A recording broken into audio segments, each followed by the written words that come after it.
Good morning student. कक्षा 10वीं में हम प्रश्नावली 2.3 हल कर रहे हैं। इसका प्रश्न पहला हल किया था, दूसरा आपको हल करना था। इसका तीसरा प्रश्न हल नहीं करना है। अब हम सीधे 4 नंबर का प्रश्न हल करेंगे। तो 4 नंबर के प्रश्न को आपको अपनी पाठ्य पुस्तक में से पढ़ना है, अपनी पाठ्य पुस्तक को सामने रखना है और इस वीडियो को देखना है। तो 4 नंबर का प्रश्न पढ़ते हैं हम। कहता है कि x³ minus 3x² plus x plus 2 को एक बहुपद gx से भाग देने पर भागफल और शेषफल क्रमशः x-2 और -2x प्लस 4 है। तो gx ज्ञात कीजिए। देखिए हमें इस प्रश्न में क्या दिया गया है, एक बहुपद। तो जो बहुपद हमें दिया गया है वह हमेशा से चलाता है भाज्य, और कहा गया है gx से भाग देना है हमें। तो gx क्या है, भाजक। तो gx से भाग देना और gx की ज्ञात करना है, अर्थात हमें भाजक ज्ञात करना है। और बाकी प्रश्न में भागफल और शेषफल तो दिया ही गया है। तो हम लिख लेंगे पहले यहाँ कि जो हमें ज्ञात है। तो यहाँ हमें ज्ञात है क्या, सबसे पहले भाज्य। भाज्य क्या है, px। भाज्य को px से दर्शाते हैं। तो px बराबर x³ माइनस 3x प्लस है प्लस 2। इसके बाद आता है भाजक। तो भाजक gx है, प्रश्न में भी कहा कि भाजक gx है। तो gx हमें ज्ञात करना है, ज्ञात करना है। और इसके आगे दिया है भागफल। भागफल को हम qx से दर्शाते हैं। तो हमें भागफल दिया है qx बराबर x माइनस 2। ये प्रश्न में दिए गए हैं। और इसके बाद है शेषफल।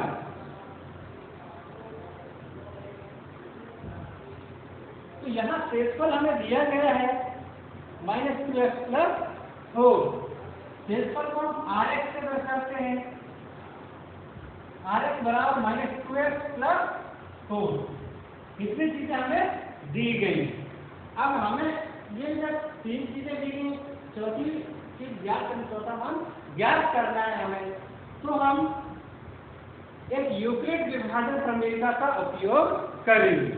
तो यूक्लिड विभाजन प्रमेय क्या होती है, इसको देखते हैं हम। लिखेंगे यूक्लिड विभाजन प्रमेय से।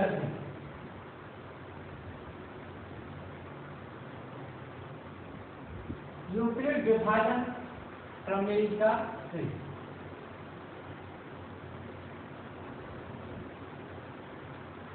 यूक्लिड विभाजन प्रमेय से। यूक्लिड विभाजन प्रमेय कहते हैं भाज्य बराबर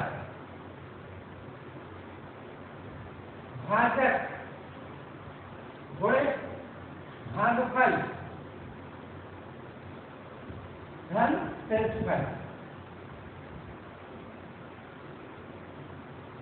भाज्य को px से दर्शाते हैं। px बराबर भाजक gx गुणे भागफल। भागफल को हम qx से दर्शाते हैं। धन शेषफल को rx से दर्शाते हैं। हमें इन चारों में से gx की वैल्यू ज्ञात करनी है। तो हम पहले इसी सूत्र में gx एक पक्ष में रहने के लिए बाकी सबको दूसरे पक्ष में ले जाते हैं।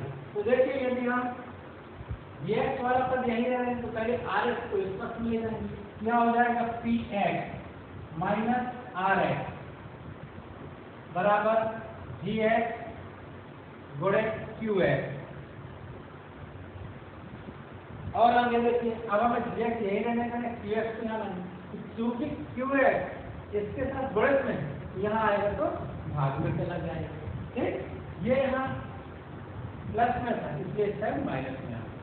तो अब केवल यदि हम gx देखें तो gx बराबर हमारा कितना हो जाएगा, px माइनस rx दोनों के बटे में जाएगा, बटे qx दोनों के बटे में गया। अब हम इसको और ऐसा लिख सकते हैं, gx बराबर px माइनस rx बटे qx। यहाँ हम मान रख देंगे। तो मान रखने के लिए हम कहाँ से, यहाँ से मान रखेंगे। थोड़ा सा हम इसको मिटा देते हैं, ऊपर से हल करेंगे।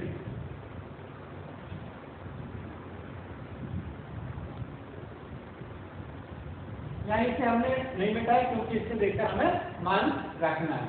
तो अंत में हमारा यह आया था, इसमें हमें मान रखना है। तो gx बराबर px। px की वैल्यू कितनी है, ये वाली।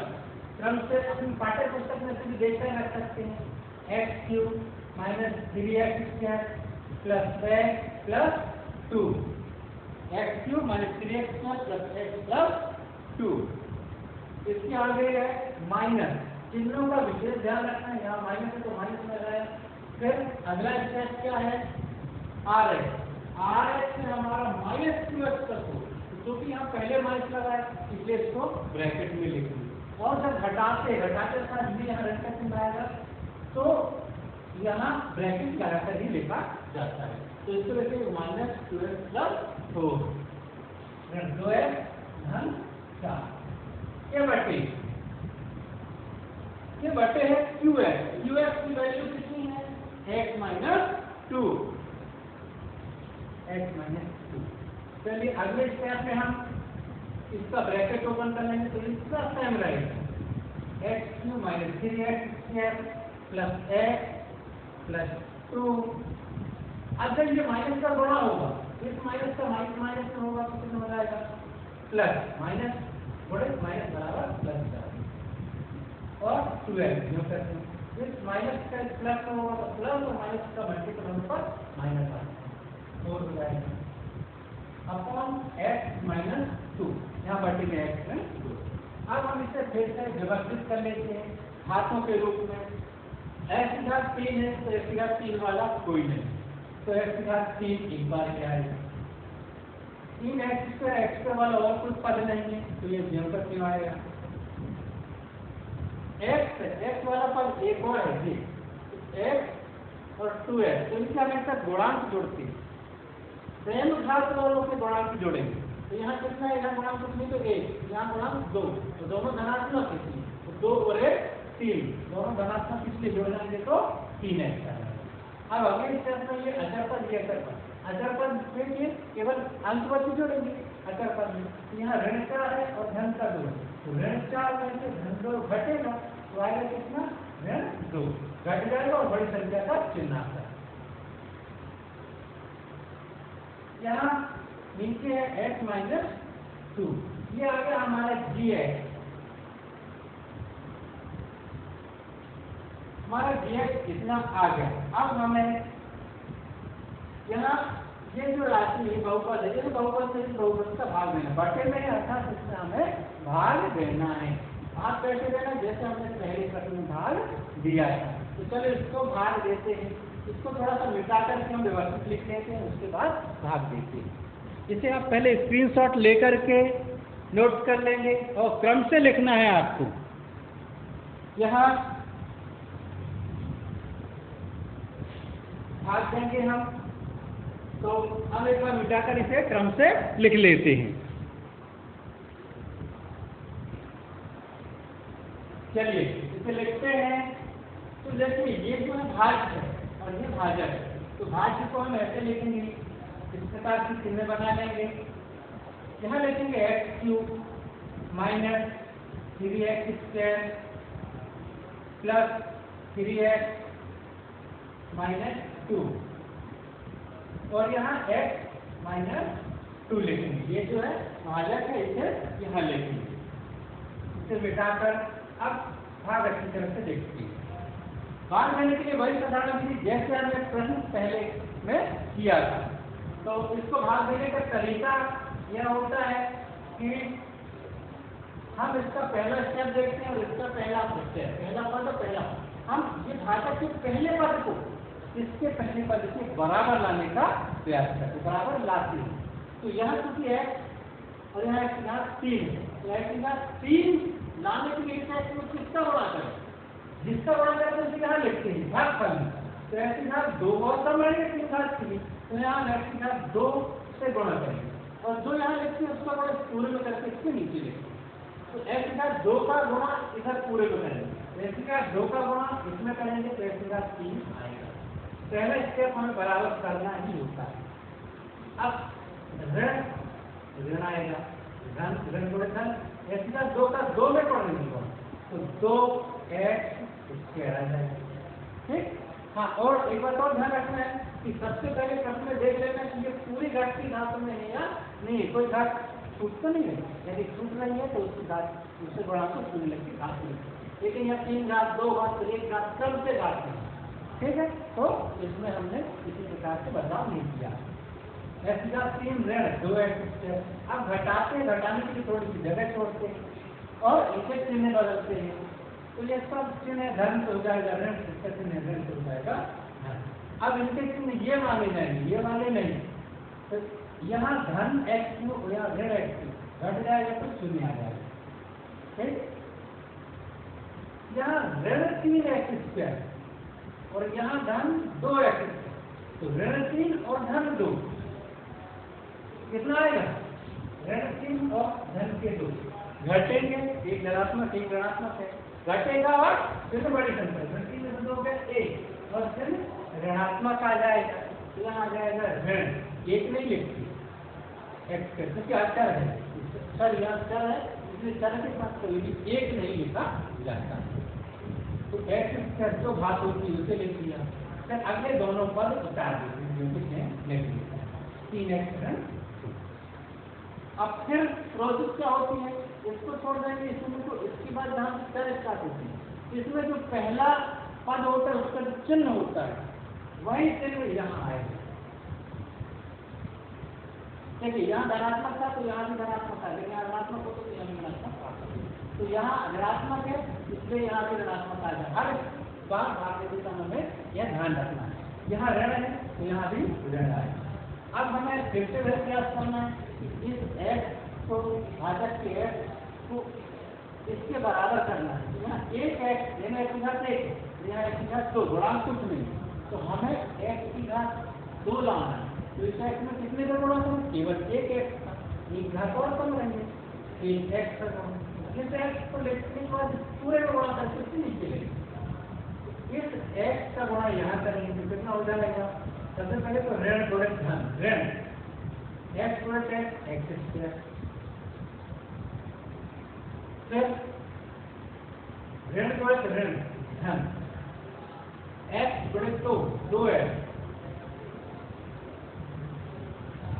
2x हो जाएगा। चलिए अब यहाँ घटाना है, घटाने के लिए चिन्ह बदलेंगे हमने, ऋणात्मक का चिन्ह धनात्मक हो गया, यहाँ धनात्मक का चिन्ह ऋणात्मक हो जाएगा। ये दोनों कट जाते हैं क्योंकि ऋण x² और धन x², तो बचता है इसका यहाँ शून्य, इन दोनों को धन का 3 और ऋण का 2, तो घटेगा तो कितना हो जाएगा? 3 में से 2 जाएगा 1 और बड़ी संख्या में धन के 3, तो धन 1 और x लिखेंगे 1 नहीं लिखेंगे। अगर इसका फिर लिखते हैं ऋण, ठीक। अब यहाँ जो चिन्ह आएगा फिर वही चिन्ह यहाँ जाएगा, धनात्मक आए तो धनात्मक, ऋणात्मक आए तो ऋणात्मक, धन आए तो धन। अब हमें लगे ये x और ये x, क्योंकि ये x और ये x सेम है, तो हम यहाँ क्या करेंगे? इसको इसके बराबर करने के लिए कुछ नहीं तो 1 बस का गुणा करते हैं, शून्य का गुणा कभी नहीं करते, हम 1 का गुणा करेंगे। ठीक है, क्योंकि इस x से एक x के बराबर x को लगना है, 1 का गुणा करने से कोई परिवर्तन नहीं होगा। 1 का गुणा इस पूरे में करेंगे, 1 का गुणा यहाँ करेंगे, चिन्ह धनात्मक है तो धन भी आएगा, धन धनात्मक लगा के f भी आ जाएगा, और ये ऋण गुणे धन ऋण आ जाएगा। 1 गुणे 2, 1 का गुणा 2 में करेंगे 2 आएगा, फिर घटाएंगे, चिन्ह बदलेंगे, यहाँ धन चिन्ह है तो आ जाएगा कितना? ऋण, लेकिन धन का है, यहाँ ऋण चिन्ह है तो धन हो जाएगा। अब देखिए x धन x और ऋण x तो शून्य हो जाएगा, ऋण 2 और धन का 2 तो ये भी शून्य हो जाएगा। तो हमारा जो भागफल शेषफल आया हुआ शून्य आया, तो हमारे भाग इसको इसमें भाग देने पर ये आया ये जो भागफल आया यही हमारे GX का मान होगा, क्योंकि GX बराबर इस राशि की वृद्धि दूसरा उत्तर की वृद्धि ये था। तो हमारा भागफल जो भाजक जो आएगा तो उसका मान कितना हो जाएगा। अतः भाजक बराबर भाजक GX बराबर x² ऋण x धन a, यही हमारा आंसर हो जाएगा। तो इस तरह से हल करना है आपको। पांचवा प्रश्न आपको हल करना है और इस तरह से ये अध्याय समाप्त होता है। उदाहरणों को भी आपको हल करना है।